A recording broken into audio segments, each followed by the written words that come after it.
السلام عليكم ورحمة الله وبركاته. الحمد لله نحمده ونستعينه ونستغفره ونؤمن به ونتوكل عليه ونعوذ بالله من شرور أنفسنا ومن سيئات أعمالنا. من يهده الله فلا مضل له ومن يضلله فلا هادي له، ونشهد أن لا إله إلا الله وحده لا شريك له، ونشهد أن سيدنا وسندنا ومولانا محمدا عبده ورسوله، صلى الله تعالى عليه وعلى آله وأصحابه وبارك وسلم تسليما كثيرا كثيرا. أما بعد، فقد قال الله تعالى في القرآن الكريم: أعوذ بالله من الشيطان الرجيم، بسم الله الرحمن الرحيم. يا أيها الذين آمنوا لا تلهكم أموالكم ولا أولادكم عن ذكر الله، ومن يفعل ذلك فأولئك هم الخاسرون. وأنفقوا مما رزقناكم من قبل أن يأتي أحدكم الموت فيقول رب لولا أخرتني إلى أجل قريب فأصدق وأكن من الصالحين، ولن يؤخر الله نفسا إذا جاء أجلها، والله خبير بما تعملون. وقال الله تعالى في شان حبيبه: إن الله وملائكته يصلون على النبي يا أيها الذين آمنوا صلوا عليه وسلموا تسليما. اللهم صل على محمد وعلى آل محمد كما صليت على إبراهيم وعلى آل إبراهيم إنك حميد مجيد. اللهم بارك على محمد وعلى آل محمد كما باركت على إبراهيم وعلى آل إبراهيم إنك حميد مجيد। আলহামদুলিল্লাহ, শুরুতেই সেই মহান আল্লাহ তাআলার কৃতজ্ঞতা জ্ঞাপন করছি, শুকরিয়া প্রকাশ করছি যে মহান আল্লাহ তাআলা আমাদেরকে একেবারে রমাদান মাসের শেষ মুহূর্তে আমাদেরকে উপনীত হওয়ার তৌফিক দিয়েছেন। এই জন্য আমরা অন্তরের অন্তঃস্থল থেকে আল্লাহ তাআলার কৃতজ্ঞতা জ্ঞাপন করি, আলহামদুলিল্লাহ। দরুদ ও সালাম পেশ করছি বিশ্ব মানবতার মুক্তির দূত, সকল নবীদের সর্বশ্রেষ্ঠ নবী এবং সর্বশেষ নবী, যার অসীম ত্যাগ, ভাষাতীত কোরবানি আর অফুরন্ত সাধনার বরকতে আমরা ইসলাম নামক একটি সুন্দর ধর্ম পেয়েছি। এই জন্য সেই প্রিয়তম ব্যক্তির প্রতি দরুদ পড়ি সাল্লাল্লাহু আলাইহি ওয়াসাল্লাম। প্রিয় নবীজির প্রতি দরুদ পাঠটা আমাদের জীবনের অবিচ্ছেদ্য একটা অংশ আমরা বানাতে পারি। যেখানেই থাকি না কেন, চলতে ফিরতে কিংবা বসে আছে কিংবা শুয়ে আছে, অজু আছে কিংবা অজু নেই, সর্ব অবস্থায় আমরা প্রিয় নবীজি সাল্লাল্লাহু আলাইহি ওয়াসাল্লামের প্রতি দরুদ পাঠ করতে পারি। এই জন্য শুধু মসজিদে না, বাসায় কিংবা অফিসে যেখানেই থাকি না কেন, অবশ্যই আমরা প্রতিনিয়ত প্রিয় নবীজি সাল্লাল্লাহু আলাইহি ওয়াসাল্লামের প্রতি দরুদ পাঠ করার চেষ্টা করব ইনশাআল্লাহ। সুস্থতা কামনা করছি যারা অসুস্থ থাকা সত্ত্বেও মসজিদে এসেছেন, রমজানেও অসুস্থ ছিলেন, এরপরও কষ্ট করে রমাদান মাসের পরিপূর্ণ রোজাগুলি রাখছেন। আমরা আল্লাহ তাআলার কাছে দোয়া করছি আল্লাহ রাব্বুল আলামিন যেন সকলকে পরিপূর্ণ সুস্থতা দান করেন। মাগফিরাত কামনা করছি ফিলিস্তিনের গাজার ওই সকল মুসলিম ভাই বোনদের প্রতি যাদেরকে বছরের পর বছর রমাদান মাসেও বোম্বিং থেকে তাদেরকে মুক্তি দেওয়া হয় না। এই রমাদানের শুরুতেও অসংখ্য গাজার মুসলিম ভাই বোনেরা আমাদের মাঝ থেকে বিদায় নিয়ে গিয়েছেন। আমরা তাদের জন্য দোয়া করছি আল্লাহ রাব্বুল আলামিন যেন তাদের সকলকে জান্নাতের সর্বোচ্চ মর্যাদা দান করেন। পরম শ্রদ্ধাভাজন মুরব্বীবৃন্দ এবং প্রিয় যুবক ভাইয়েরা, শুরুতেই আমি সূরাতুল মুনাফিকুনের একেবারে শেষের কয়েকটি আয়াত তিলাওয়াত করেছি। আমরা সকলেই অবগত আছি এই বছরের রমাদান মাসের এটাই শেষ জুমা। রমাদান মাস এই তো শুরু হয়েছিল, আর কয়েকদিনের মধ্যেই আমাদের মাস থেকে বিদায় নেবেন। আমরা যারা এখানে উপস্থিত আছি, এই রমাদানটা আমাদের জন্য শেষ রমাদান হতে পারে। হয়তো দেখা যাবে যারা ফার্স্ট কাতারে সালাত আদায় করতেন কিংবা যারা প্রতিনিয়ত আমাদের বাইতুস সালাম মসজিদে তারাবির সালাত আদায় করতেন, আগামী রমাদান মাস আসার পূর্বেই তারা আল্লাহ তাআলার সান্নিধ্যে চলে যাবেন। একটা মিনিটেরও ভরসা নেই কিংবা নিশ্চিত নেই যে আমি হয়তো বা আরো একটা দিন এই পৃথিবীর নিঃশ্বাস নিতে পারবো, এই পৃথিবীটাকে উপভোগ করতে পারবো। কেউই আমরা এই গ্যারান্টি দিতে পারবো না। এই জন্য এই রমাদানটা আমাদের শেষ রমাদান হতে পারে। এই জন্য এই রমাদানের শুরুতেই আমরা যে আলোচনাগুলি করেছিলাম, প্রোডাক্টিভ রমাদান আমরা কিভাবে অতিবাহিত করব, এই বিষয়ে আমরা বিস্তারিত আলোচনা করেছিলাম। সে অনুযায়ী যদি আমরা আমাদের কার্যাবলী পরিচালনা করি, তাহলে তো আলহামদুলিল্লাহ আল্লাহ তাআলার খাতায় আমি একজন ক্ষমাপ্রাপ্ত ব্যক্তিদের অন্তর্ভুক্ত হতে পারব। এর বিপরীতে অন্যান্য মাস যেভাবে আমার মাস থেকে বিদায় নিয়েছে, রমাদান মাসটাও ঠিক তদরূপ এভাবেই বিদায় নিয়েছে। তাহলে আমার চেয়ে দুর্ভাগ্যবান বান্দা আর কেউই হতে পারেন। আল মুআজামুল কাবীরের 315 নম্বর একটি হাদিসের মধ্যে উল্লেখ করা হয়েছে, প্রিয় নবীজি সাল্লাল্লাহু আলাইহি ওয়াসাল্লাম একবার সাহাবীদেরকে মেম্বরের আশেপাশে বসার জন্য তিনি তাদেরকে নির্দেশনা দিলেন।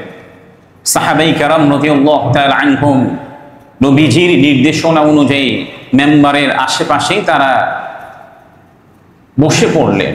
নবীজি সাল্লাল্লাহু আলাইহি ওয়াসাল্লাম মেম্বরের এক সিঁড়িতে আরোহণ করলেন আর তিনি আমিন বললেন। দ্বিতীয় সিঁড়িতে আরোহণ করার পরে তিনি আমিন বলেছেন। তৃতীয় সিঁড়িতে আরোহণ করার পরে তিনি আবারও তৃতীয়বার আমিন বলেছেন।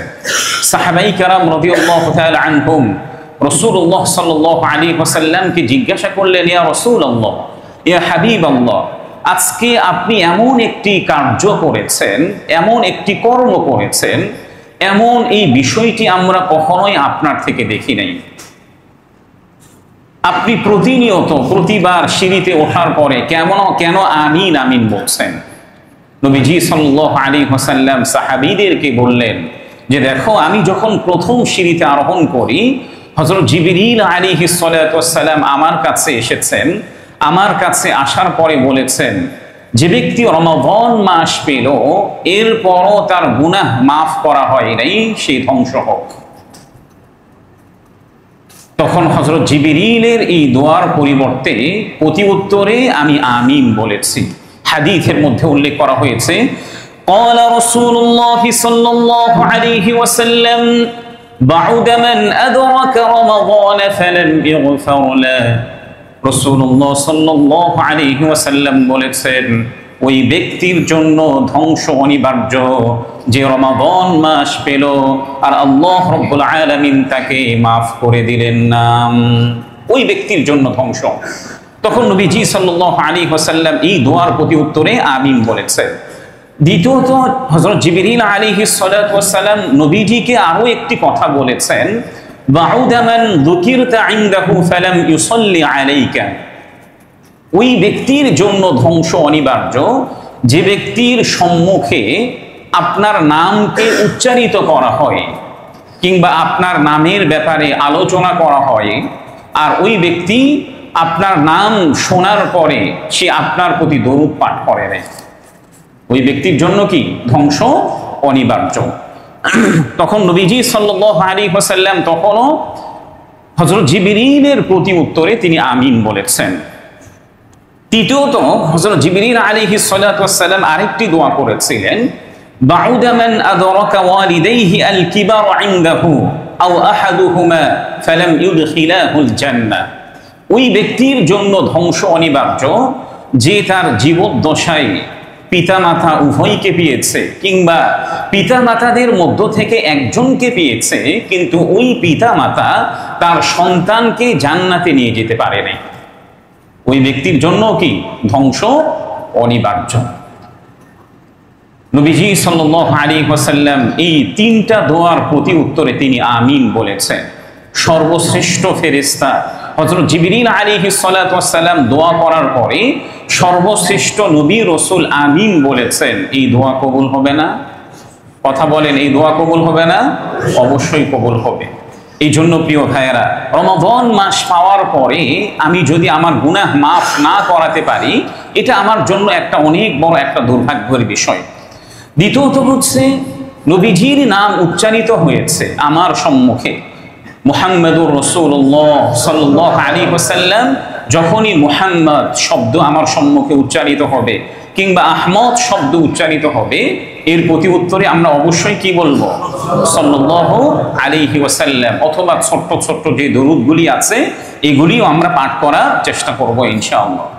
তৃতীয়ত, আমার জীবদ্দশায় আমি একজন সন্তান, আমি আমার পিতামাতাকে পেয়েছি কিংবা পিতামাতাদের মধ্য থেকে একজনকে পেয়েছি, তাদের সেবা করে তাদের আনুগত্য করে আমি নিজেকে জান্নাতে নিয়ে যেতে পারি নাই, তাহলে আমার জন্য কি ধ্বংস অনিবার্য। ইমাম আশ-শাফিঈ রাহিমাহুল্লাহ আমাদের চার ইমামদের মধ্য থেকে অন্যতম একজন ইমাম, এত বিজি ছিলেন, এত ব্যস্ত ছিলেন। ইমাম আশ-শাফিঈ রাহমাতুল্লাহি আলাইহি প্রতিনিয়ত রাত্রে ঘুমাতে যাওয়ার পূর্বে তার মায়ের পায়ে তিনি তেল মিক্স করে দিতেন, তেল লাগিয়ে দিতেন। তার শিষ্যরা ইমাম আশ-শাফিঈ রাহমাতুল্লাহি আলাইহিকে জিজ্ঞাসা করলেন, উস্তাদ, আপনি প্রতিনিয়ত আপনার মার সেবা করছেন, এতে আপনি কি পাচ্ছেন? ইমাম আশ-শাফিঈ রাহমাতুল্লাহি আলাইহি যে চমৎকার একটি জবাব দিয়েছিলেন, আরে তোমরা তো বাহ্যিকভাবে দেখছো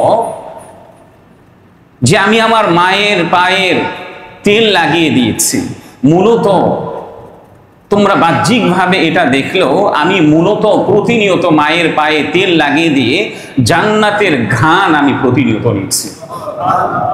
ইমাম আশ-শাফিঈ রাহমাতুল্লাহি আলাইহি আরো একটি কথা তিনি বলেছিলেন। তার একজন শিষ্য ইমাম আশ-শাফিঈ রাহমাতুল্লাহি আলাইহিকে জিজ্ঞাসা করেছিলেন, উস্তাদ, আমার মা যদি আমার সঙ্গে কোনো সময় তর্কে জড়িয়ে যায় কিংবা আমার মা বাবা যদি আমার সঙ্গে তর্কে জড়িয়ে যায়, আমি বুঝতে পারি যে আমি সঠিক আছি, আমার মা বাবা যে কথাটি বলছে এই কথাটি সঠিক নয়, এক্ষেত্রে আমি কি আমার মা কিংবা বাবার সঙ্গে তর্কে জড়াতে পারবো কিনা? তখন ইমাম আশ-শাফিঈ রাহমাতুল্লাহি আলাইহি তার শিষ্যকে বলেছিলেন, তোমার মার পায়ের যে জুতোগুলি আছে তার সঙ্গেও তুমি তর্কে জড়াতে পারো না। তোমার মার পায়ের যে জুতোগুলি আছে তার সঙ্গেও তুমি তর্কে জড়াতে পারো না।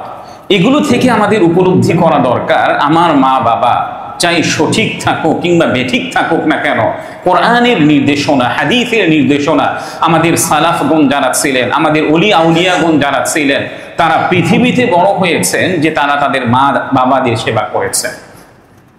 এই জন্য জীবনের অনেক বড় একটা সৌভাগ্য ওই সকল সন্তানদের যাদের মা বাবা জীবিত আছে, আর ওই সন্তানরা তাদের মা বাবাদের প্রতিনিয়ত সেবা শুশ্রূষা করছে। এই জন্য প্রিয় ভাইয়েরা, রমাদান মাস আমরা অতিবাহিত করছি, রমাদান মাসেও আমরা গুনাহকে মাফ করাতে পারছি না, এটা আমাদের জন্য অনেক বড় একটি দুর্ভাগ্যের বিষয়। রমাদান মাস চলছে, গুনাহ করছে, এটা তো আরো অনেক বড় দুর্ভাগ্যের বিষয়। দেখুন, রমাদান মাস ছাড়া অন্যান্য মাসে গুনাহ আর রমাদান মাসে গুনাহ অনেক বড় একটা ব্যবধান আছে। অন্যান্য মাসে গুনাহ করলে আল্লাহ তাআলা একটা পাপ আমার আমল নামে লিখে দিবেন, পাশাপাশি রমাদান মাসে যদি আমি গুনাহ করি আল্লাহ তাআলা আরো বেশি পাপ আমাদের আমল নামে লিখে দিবেন। ঠিক তদ্রুপ অন্যান্য স্থানে আমি গুনাহ করছি, এটা একটা আলাদা বিষয়, কিন্তু আমি যদি মক্কা মদিনাতে গিয়ে গুনাহ করি, মসজিদুল হারামে গিয়ে গুনাহ করি, মসজিদে নববীতে গিয়ে নবীজিকে কষ্ট দেই, মসজিদে নববীতে গিয়ে নবীজির রওজার পাশে, নবীজির কবরের পাশে গিয়ে আমি উচ্চ আওয়াজে কথা বলি কিংবা স্যান্ডেলগুলি উঁচু থেকে ফেলি, এর দ্বারা তো আমার অনেক বড় গুনাহ আমি করে ফেলছি। এই জন্য আমাদের খুবই সতর্কতা অবলম্বন করা দরকার। এখন আমাদের মধ্যে একটা প্রশ্ন আসতে পারে যে রমাদান মাস চলছে, এরপরও তো আমরা গুনাহ করি, তাহলে তো আমরা জেনেছি যে শয়তানকে রমাদান মাসে বন্দী করে রাখা হয়। এর উত্তরটা কি হতে পারে? দেখেন, সব সময় যে একজন মানুষকে শয়তানি ধোঁকা দিয়ে গুনাহের মধ্যে নিমজ্জিত করে বিষয়টি এমন নয়, বরং অনেক সময় আমাদের যে নফস আছে এই নফসটাও কি আমাদেরকে গুনাহের মধ্যে জর্জরিত করে। আমরা যদি ধরি, নফসটা মূলত তিন প্রকার। এক নম্বর নফস হচ্ছে নফসে আম্মারা। এই নফসে আম্মারাটা মূলত মানুষদেরকে সবসময় মন্দ কাজে প্ররোচিত করে, যে বিষয়টি সূরা ইউসুফের 13 নম্বর আয়াতের মধ্যে আল্লাহ তাআলা উল্লেখ করেছেন, ইন্নান নাফসা লাআম্মারাতুন বিসসু। নফসে আম্মারাটা সবসময় মানুষদেরকে মন্দ কাজে প্ররোচিত করে। দুই নম্বর নফস বা আত্মা হচ্ছে আন-নাফসুল লাওয়ামা। একটা খারাপ কাজ আপনি করেছেন, এই নফসটা লজ্জিত হয়, যে বিষয়টি সূরাতুল কিয়ামার 2 নম্বর আয়াতের মধ্যে আল্লাহ তাআলা উল্লেখ করেছেন, ওয়ালা উকসিমু বিন-নাফসিল লাওয়ামা। আল্লাহ তাআলা এই আয়াতে নাফসে লাওয়ামার শপথ করে বলেছেন। 3 নম্বর নফস হচ্ছে আন-নাফসুল মুতমাইন্না, অর্থাৎ প্রশান্ত হৃদয়, যে বিষয়টি সূরাতুল ফাজরের 27 নম্বর আয়াতে আল্লাহ তাআলা বলেছেন, ইয়া আইয়াতুহান নাফসুল মুতমাইন্না। তাহলে আমরা এই বিষয়টি থেকে জানতে পারলাম যে নফস মূলত 3 প্রকার। এর মধ্য থেকে অন্যতম একটা নফস বা আত্মা হচ্ছে নফসে আম্মারা, যেটি মানুষদেরকে মন্দ কাজে প্ররোচিত করে। রমাদান মাসে যদিও শয়তানকে বন্দী করে রাখা হয়েছে, জেলখানায় আবদ্ধ করে রাখা হয়েছে, কিন্তু নফসে আম্মারা প্রতিনিয়ত মানুষদেরকে খারাপ কাজে প্ররোচিত করে। মূলত নফসে আম্মারাই রমাদান মাসে আমাদেরকে খারাপ কাজের দিকে উদ্বুদ্ধ করে, আমাদেরকে খারাপ কাজে নিমজ্জিত করে, আর শয়তান বসে বসে হাসতে থাকে। এই জন্য রমাদানের পূর্বেও আমি যদি হেদায়েতের দিকে থাকি, কোরআন এবং সুন্নাহ অনুযায়ী নিজের জীবনকে পরিচালনা করি, তাহলে রমাদান মাসেও নফসে আম্মারাটা খারাপ কাজ থেকে আমাদেরকে বাধা দিতে পারে। দেখেন, রমাদান মাস যেভাবে আমাদের মাস থেকে বিদায় নিয়ে চলে যাচ্ছে, আমাদের জীবনটাও কিন্তু একটা সময় বিদায় নিয়ে চলে যাবে। রমাদান মাস এই শুরু হয়েছে, আবারও শেষ হয়ে যাচ্ছে। আমাদের জীবনটাও একটা সময় দেখবেন খুব শীঘ্রই চলে যাচ্ছে।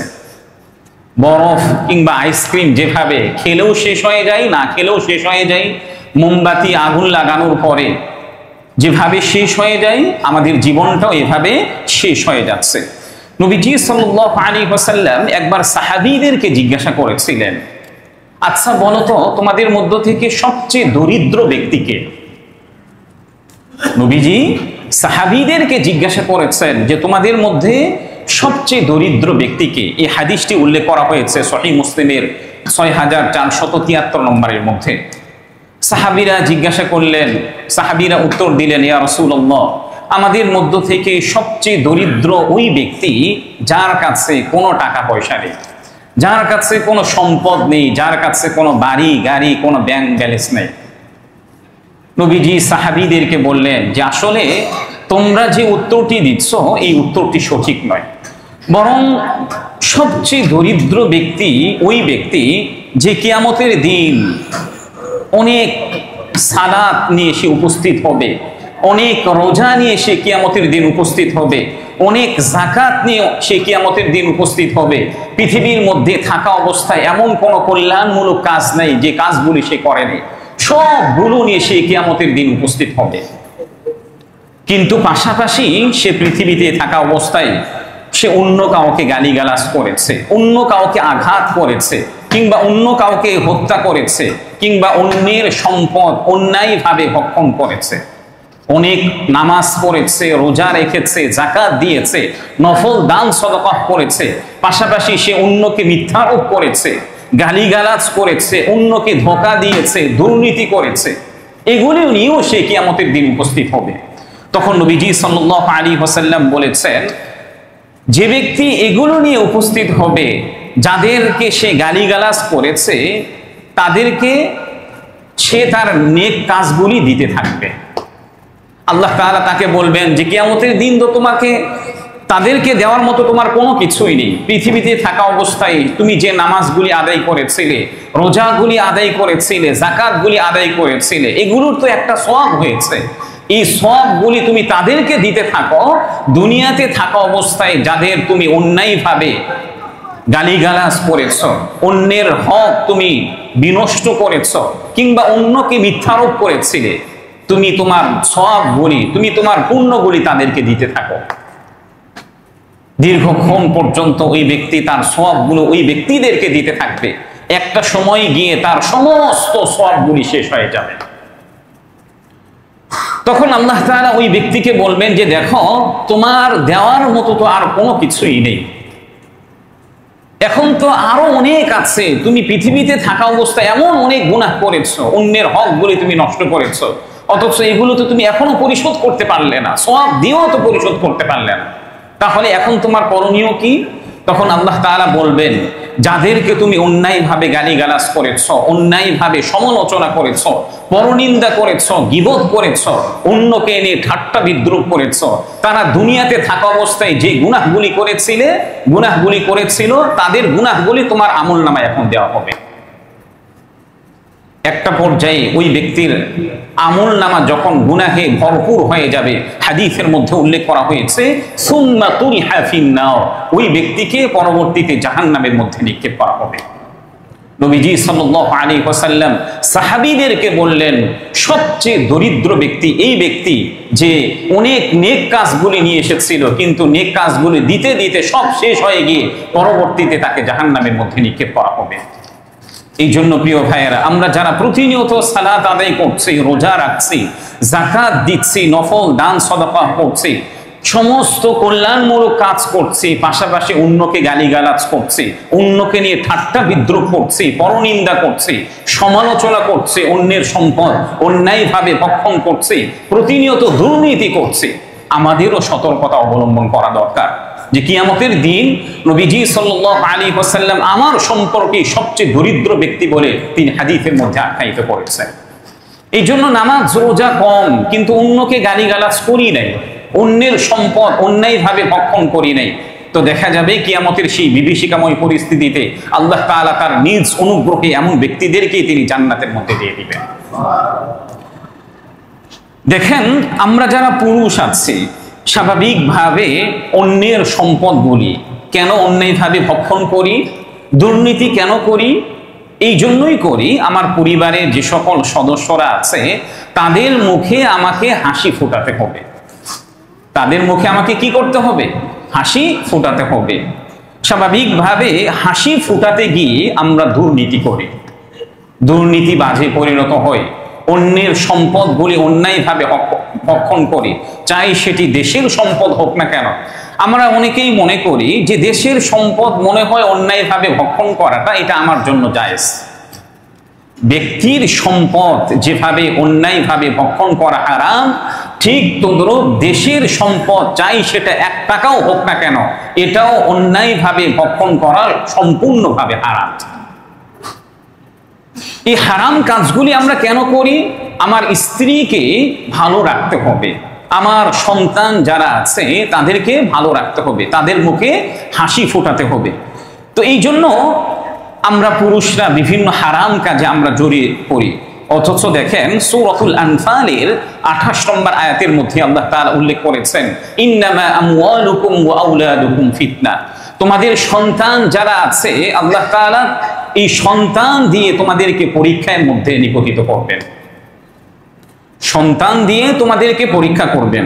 ঠিক তদ্রূপ সূরাতুল মুনাফিকুনের 8 নম্বর আয়াতের মধ্যে আল্লাহ তাআলা উল্লেখ করেছেন, ইয়া আইয়ুহাল্লাযীনা আমানু লা তুলহিকুম আমওয়ালুকুম ওয়ালা আওলাদুকুম আন যিকরিল্লাহ ওয়া মান ইয়াফআল যালিকা ফাউলাইকা হুমুল খাসিরুন। এই আয়াতের মধ্যে আল্লাহ তাআলা বলেছেন, হে বিশ্বাসীগণ, তোমাদের সম্পদ এবং তোমাদের সন্তান যেন আল্লাহ তাআলার জিকির থেকে তোমাদেরকে বিমুখ না করে। তোমাদের সন্তান এবং তোমাদের সম্পদ যেন আল্লাহ তাআলার জিকির থেকে তোমাদেরকে বিমুখ না করে। এরপর সূরাতুল মাআরিজের 34 নম্বর আয়াতের মধ্যে আল্লাহ তাআলা বলেছেন, কিয়ামতের সেই বিভীষিকাময় পরিস্থিতিতে যে সন্তানের জন্য আমি এত কিছু করলাম, যে মা বাবার জন্য আমি এত কিছু করলাম, যে ভাইয়ের জন্য আমি এত কিছু করলাম, কিয়ামতের সেই বিভীষিকাময় পরিস্থিতিতে আমার মা বাবা, আমার সন্তান সন্ততি, আমার ভাই, আমার সকল আত্মীয়জন আমার কাছ থেকে তারা পলায়ন করবে। আল্লাহ তাআলা সূরাতুল মাআরিজের 34 নম্বর আয়াতের মধ্যে বলেছেন, ইয়াউমা ইয়াফিরুল মারউ মিন আখি ওয়া উম্মিহি ওয়া আবি ওয়া সাহিবাতিহি ওয়া বানি। পিতা মাতা, সন্তান সন্ততি, ভাই সবাই আমার কাছ থেকে তারা পলায়ন করবে, বরং প্রত্যেকেই নিজের জন্য বলবে, ইয়া নাফসি ইয়া নাফসি, আমার কি হবে, আমার কি হবে। এমন না যে পৃথিবীতে থাকা অবস্থায় আমি আমার পিতা মাতার জন্য অনেক করেছি, আমার সন্তানের জন্য অনেক করেছি, মনে হয় আমার পিতা মাতা, আমার সন্তান সন্ততি, আমার ভাই কিয়ামতের মধ্যে আমার কাজে আসবে, অথচ কিয়ামতের দিন আমার কোনো কাজে আসবে না, বরং পৃথিবীতে থাকা অবস্থায় আমি যে নেক কাজগুলি করেছি এগুলি মূলত আমার কাজে আসবে। এগুলি মূলত কি আসবে? আমার কাজে আসবে। ঈদকে কেন্দ্র করে আমরা যে ভিডিওগুলি সামনে দেখি, স্বাভাবিকভাবে দেখা যাচ্ছে একজন পুরুষ কত বোকা দেখেন, সারাটা দিন পরিশ্রম করেন, পরিশ্রম করার পরে অনেক পুরুষরা আছেন, অনেক অভিভাবকরা আছেন, তারা নিজের জন্য কোনো কিছু কেনেন না, বরং নিজের সন্তান সন্ততির কিংবা নিজের পিতা মাতার মুখে কিংবা নিজের স্ত্রীর মুখে হাসি ফোটানোর জন্য তারা ঈদের আনন্দটাকে পর্যন্ত বিসর্জন দিচ্ছে। নিজে না কিনে, নিজে কোনো কিছু না কিনে পিতা মাতার জন্য কিনছেন, সন্তান সন্ততির জন্য কিনছেন, কিংবা স্ত্রীর জন্য কিনছেন। অনেক সময় সন্তান সন্ততিকে আরো এক্সট্রা আলাদা আনন্দ দেওয়ার জন্য অবৈধ ইনকাম পর্যন্ত আমরা করে ফেলি। অথচ ইতিমধ্যে যে আয়াতগুলি আয়াতের অনুবাদগুলি আমরা জানতে পারলাম, এই আয়াতের অনুবাদগুলো থেকে তো স্পষ্টভাবে প্রমাণিত যে এগুলি আমার কোনো উপকারে আসবে না। এছাড়া সূরাতুল মুমতাহিনের আরো একটি আয়াতের মধ্যে আল্লাহ তাআলা বলেছেন, লান তানফাআকুম আরহামুকুম ওয়ালা আওলাদুকুম ইয়াউমাল কিয়ামাহ। কিয়ামতের দিন তোমার সন্তান সন্ততি তোমার কোনো উপকারে আসবে না।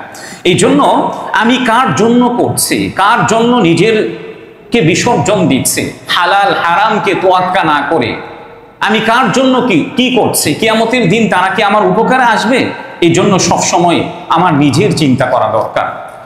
আমরা যারা এখানে উপস্থিত আছি, দেখেন আমরা প্রত্যেকেই একটা চিন্তা করি, আমি মারা গেলে আমার সন্তানের কি হবে।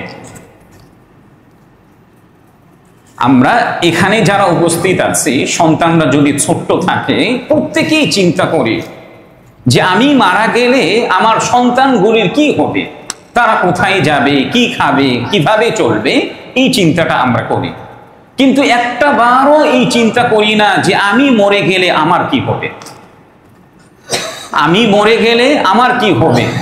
যে দুনিয়াতে থাকা অবস্থায় আল্লাহ তাআলা যে আমাকে এত নিয়ামত দিয়েছেন, আমাকে সুস্থতা দিয়েছেন, আমার বাক শক্তি দিয়েছেন, আমার দৃষ্টি শক্তি দিয়েছেন, শ্রবণ শক্তি দিয়েছেন, সব কিছু দিয়েছেন। আল্লাহ তাআলা এত এত নিয়ামত দ্বারা আমাকে ভরে দিয়েছেন, ভরপুর করে রেখেছেন। আল্লাহ তাআলা যে উদ্দেশ্যে নিয়ে আমাকে সৃষ্টি করেছেন, এই উদ্দেশ্যটাকে আমি কতটুকু ফোকাস করতে পারলাম। আল্লাহ তাআলা যে আমাকে পা দিয়েছেন, এই পা দিয়ে প্রতিনিয়ত হাঁটছি না? কথা বলেন, এই পা দিয়ে হাঁটছি না? এটা কি বাহন না? কথা বলেন, এই পা দিয়ে আপনি চিন্তা করেন তো, জন্মের পরে যখন থেকে আপনি হাঁটা শুরু করেছেন তখন থেকে নিয়ে 30 বছর কিংবা 40 বছর কিংবা 60 বছর পর্যন্ত কতটা সময় আপনি এই বাহন, পা নামক বাহন দিয়ে আপনি হেঁটেছেন। আল্লাহ তাআলা যদি একটা ভাড়া ফিক্স করতেন যে 1 কিলোমিটার আমার পা দিয়ে হাঁটলে তোমাকে আমার রাস্তায় এত টাকা দান করতে হবে, কখনো কি এভাবে আমরা চিন্তা করেছি? স্বাভাবিকভাবে ঢাকা শহরে 1 কিলোমিটার গেলে আমাকে কয়েক টাকা দিতে হয়, বিভিন্ন বাহনে গেলে আমাকে কয়েক টাকা দিতে হয়। কিন্তু যে বাহনটা আল্লাহ তাআলা অটোমেটিকলি জন্মের সেই সূচনা থেকে আমাকে দিয়েছে, এই বাহন দিয়ে আমি প্রতিনিয়ত হাঁটছি, আল্লাহ তাআলা আমাকে একটা বারও বলে নেই যে আমাকে এত টাকা দাও। বরং আল্লাহ তাআলার যে প্রদত্ত নিয়ামত, এই নিয়ামতগুলি আল্লাহ তাআলা এই জন্যই দিয়েছেন যে দুনিয়াতে থাকা অবস্থায় যেন আমি স্রষ্টাকে ভালোভাবে চিনতে পারি। এই জন্য আমাদের প্রত্যেকেরই চিন্তা করা দরকার যে আমি মারা গেলে আমার কি হবে। গত কয়েকদিন আগে দেখেছেন ছায়ানটের সভাপতি মারা গেছেন। তিনি নামধারী একজন মুসলিম, আমরা মুসলিম বলে আখ্যায়িত করে থাকি। তিনি মারা যাওয়ার পরে তাদেরকে দেখা গেল তার পাশে বিভিন্ন শ্রেণীর লোকেরা রবীন্দ্রসঙ্গীত গিয়ে গিয়ে তাকে পৃথিবী থেকে বিদায় জানাচ্ছে। অথচ তার সন্তানদের মধ্য থেকে একজনও নেই যে এই কাজটাকে বাধা দিতে পারলো না। তারা মনে করছেন হয়তো এভাবেই পৃথিবী থেকে বিদায় নেবেন, কবরের মধ্যে গিয়ে তাদেরকে রবীন্দ্রসঙ্গীতই শোনানো হবে। নাউযুবিল্লাহি মিন যালিক। অনেকেই আবার তারা ফেসবুক স্ট্যাটাস দিচ্ছেন যে দেখো মোল্লারা, দেখো তোমরা না বলতে যে জানাজার নামাজ পড়াতে গেলেও তো মোল্লাদেরকে লাগে, ও এখন তো তোমাদেরকে লাগলো না। আচ্ছা, কারো যদি জানাজা হয় আর কারো যদি জানাজা না হয়, এতে কি আমাদের কোনো লাভ আছে? কিংবা হুজুরদের কোনো লাভ আছে? কোনো আলেম ওলামায়ে কেরাম কিংবা মুফতিদের কোনো লাভ আছে? আমরা আল্লাহ এবং তার রসুলদের কথাগুলি আমরা মানুষদের সম্মুখে উপস্থাপন করি, এতে ব্যক্তিগত আমাদের কোনো স্বার্থ নেই। এছাড়া আরেকটি যদি আমি এক্সাম্পল দেই, গত কয়েক সপ্তাহ আগে ঢাকা ভার্সিটির একজন সাবেক ভিসি তিনি পৃথিবী থেকে বিদায় নিয়েছেন। অবাক করা একটা বিষয় হচ্ছে, তার জানাজা উপস্থিত আছে, জানাজার নামাজ কে পড়াবে এরকম ইমাম তারা সেখানে খুঁজছিলেন। ভিডিওতে স্পষ্ট দেখা যাচ্ছে। পরবর্তীতে দেখা গেল অনেক শিক্ষিত ব্যক্তিরা জানাজার নামাজ দাঁড়িয়ে গেছেন, কেউ এদিকে তাকিয়ে আছে, কেউ আরেক দিকে তাকিয়ে আছে, কেউ 2 হাত বেঁধেছে, কেউ হাত বেঁধে নেয়। এক একজনের এক একটা মনে হয় যে একটা রঙ্গমঞ্চ হয়ে গেছে। এত বড় একজন শিক্ষিত মারা গেল, জানাজার নামাজের কোনো ইমাম উপস্থিত নাই, পরবর্তীতে একজন ব্যক্তি জানাজার নামাজ পড়িয়েছে। সবগুলো ভিডিও আপনারা ইউটিউবের মধ্যে দেখতে পারবেন। আমি কোনো এখানে ভুল কোনো কথা বলিনি। এই জন্য প্রিয় ভাইয়েরা, আমি যে পৃথিবী থেকে বিদায় নিব, আমার মারা যাওয়ার পরে আমার জন্য দোয়া করার কোনো ব্যক্তি আছে কিনা, কিংবা এমন একজন আলেমকে আমি অন্তর থেকে ভালোবেসেছি, আলেমকে প্রতিনিয়ত আমি ভালোবেসেছি, আমার মারা যাওয়ার পরে ওই আলেম আমার জন্য প্রতিনিয়ত দোয়া করবে, কিংবা এমন একজন সন্তানকে রেখে গিয়েছি যে আমার মারা যাওয়ার পরে আমার সন্তান আমার জন্য প্রতিনিয়ত দোয়া করবে। এই চেষ্টাটা আমাদের সবারই করা দরকার। আমাদের জীবনের শেষটা যেন সুন্দর থেকে সুন্দরতম হয়, আমাদের জীবনের শেষটা যেন সুন্দর থেকে সুন্দরতম হয়, এই চেষ্টাটা আমাদের সকলেরই করা দরকার। এই জন্য রমাদান মাস আমাদের মাস থেকে বিদায় নিয়ে যাচ্ছে। এই রমাদান আর যে কয়েকটা দিন আছে, অন্তত পক্ষে এই কয়েকটা দিন আমরা সুন্দরভাবে পরিচালনা করার চেষ্টা করব ইনশাআল্লাহ। রমাদান মাসের আরেকটি আমল হচ্ছে সদকাতুল ফিতির আদায় করা। রমাদান মাসের আরেকটি আমল হচ্ছে সদকাতুল ফিতির আদায় করা। এই ব্যাপারে সুনানু আবি দাউদের 1609 নম্বর হাদিসের মধ্যে উল্লেখ করা হয়েছে, عن ابن عباس رضي الله تعالى عنه قال قال رسول الله صلى الله عليه وسلم فرض رسول الله صلى الله عليه وسلم زكاة الفطر طهرة للصائم من اللغو والرفث وطعمة للمساكين من أداها قبل الصلاة فهي زكاة مقبولة ومن أداها بعد الصلاة فهي صدقة من الصدقات নবীজি সাল্লাল্লাহু আলাইহি ওয়াসাল্লাম সাদাকাতুল ফিতর সম্পর্কে বলেছেন, এটা তিনি নির্ধারণ করেছেন রোজা অবস্থায় যে ভুল কাজগুলি হয়েছে এটা থেকে মুক্তি দেওয়ার জন্য কিংবা মিসকিনদের খাদ্য দেওয়ার জন্য। প্রিয় নবীজি সাল্লাল্লাহু আলাইহি ওয়াসাল্লাম এটা মুসলিম উম্মাহের জন্য তিনি নির্ধারণ করেছেন। এরপর তিনি আরো বলেছেন, যে ব্যক্তি ঈদের সালাতের পূর্বে সাদাকাতুল ফিতর আদায় করবে, কেমন যেন এটা আল্লাহ তাআলার কাছে গ্রহণযোগ্য আমল বলে বিবেচিত হবে। আর যে ব্যক্তি এটা ঈদের নামাজের পরে আদায় করবে, এটা সাধারণ দান বলে আল্লাহ তাআলার খাতায় গণ্য করা হবে। এই হাদিসের মধ্যে উল্লেখ করা হয়েছে সাদাকাতুল ফিতর মূলত এই জন্যই আদায় করা হয় যে রমাদান মাসে রোজা রাখা অবস্থায় আমাদের মধ্য থেকে অনেক ভুল ত্রুটি প্রকাশিত হয়। সাদাকাতুল ফিতর আদায় করার দ্বারা এই ভুল ত্রুটিগুলিকে আল্লাহ তাআলা দূর করে দেন। পাশাপাশি মিসকিনদের খাদ্য স্বরূপও এই সাদাকাতুল ফিতরকে নির্ধারণ করা হয়েছে। দ্বিতীয়ত আরেকটা বিষয় হচ্ছে, নবীজি সাল্লাল্লাহু আলাইহি ওয়াসাল্লাম বলেছেন যে ঈদের নামাজের পূর্বেই মূলত তোমরা সাদাকাতুল ফিতর আদায় করবে। যদি ঈদের নামাজের পূর্বে সাদাকাতুল ফিতর আদায় করো, তাহলে আল্লাহ তাআলার কাছে গ্রহণযোগ্য আমল বলে এটা বিবেচিত হবে। আর যদি ঈদের নামাজের পরে আদায় করো, তাহলেও আদায় হবে, তবে সাধারণ দান বলে গণ্য হবে। এই জন্য নবীজি উৎসাহিত করেছেন ঈদের নামাজের পূর্বেই যেন আমরা কি করি, সাদাকাতুল ফিতর আদায় করব ইনশাআল্লাহ। আরেকটা বিষয় হচ্ছে, আমরা রমাদান মাসে যারা অসুস্থতার কারণে কিংবা বার্ধক্যে উপনীত হওয়ার কারণে রোজা রাখতে পারি নাই, কোরআনের মধ্যে এবং হাদিসের মধ্যে তাদেরকে ফিদিয়া দেওয়ার জন্য নবীজি সাল্লাল্লাহু আলাইহি ওয়াসাল্লাম এবং আল্লাহ তাআলা নির্দেশনা দিয়েছেন। অসুস্থতার কারণে রোজা রাখতে পারেন নাই, পরবর্তীতেও আপনি রোজা রাখার কোনো সম্ভাবনা নেই। বার্ধক্যে উপনীত হওয়ার কারণে আপনি রোজা রাখা আপনার জন্য কষ্ট হয়ে গিয়েছিল, যার কারণে আপনি রোজা রাখতে পারেন নাই, পরবর্তীতেও রোজা রাখতে পারবেন না, এমন ব্যক্তির জন্য হচ্ছে ফিদিয়া। ফিদিয়া হচ্ছে একজন মিসকিনকে এক রোজার বিনিময়ে 2 বেলা ভালোভাবে খাবার খাওয়ানো। একটা রোজার বিনিময়ে কয় বেলা খাবার খাওয়ানো? একজন মিসকিনকে 2 বেলা ভালোভাবে খাবার খাওয়ানো। আরেকটা বিষয় হচ্ছে, আরেকটা মাসআলা হচ্ছে কাফারা। যারা রমাদান মাসে ইচ্ছা করে রোজা রাখেন নাই, চাই আপনার স্ত্রী হোক কিংবা আপনি নিজে হোক, রমাদান মাসে ইচ্ছা করে রোজা রাখতে পারেন নাই, তার ব্যাপারে কোরআনুল কারীমের সূরাতুল বাকারার মধ্যে উল্লেখ করা হয়েছে একটা রোজার বিনিময়ে আপনি 60টা রোজাকে কাফারা স্বরূপ আদায় করবেন। আবার এটাও কি হবে, ধারাবাহিকভাবে আদায় করতে হবে।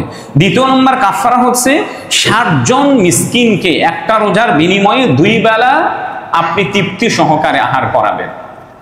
আপনি যদি রোজা রাখতে না পারেন, তাহলে 60 জন মিসকিনকে কয় বেলা? 2 বেলা। অথবা 60 জন মিসকিনকে আপনি আপনার সাধ্য অনুযায়ী তাদেরকে পোশাক দেওয়ার কথা কোরআন এবং হাদিসের মধ্যে উল্লেখ করা হয়েছে। আল্লাহ রাব্বুল আলামিন আমাদের সবাইকে রমাদানের বাকি যে দিনগুলি আছে এগুলি আরো ভালোভাবে আমাদেরকে আদায় করার তৌফিক দান করেন। ওয়া আখিরু দাওয়ানা আনিল হামদুলিল্লাহ।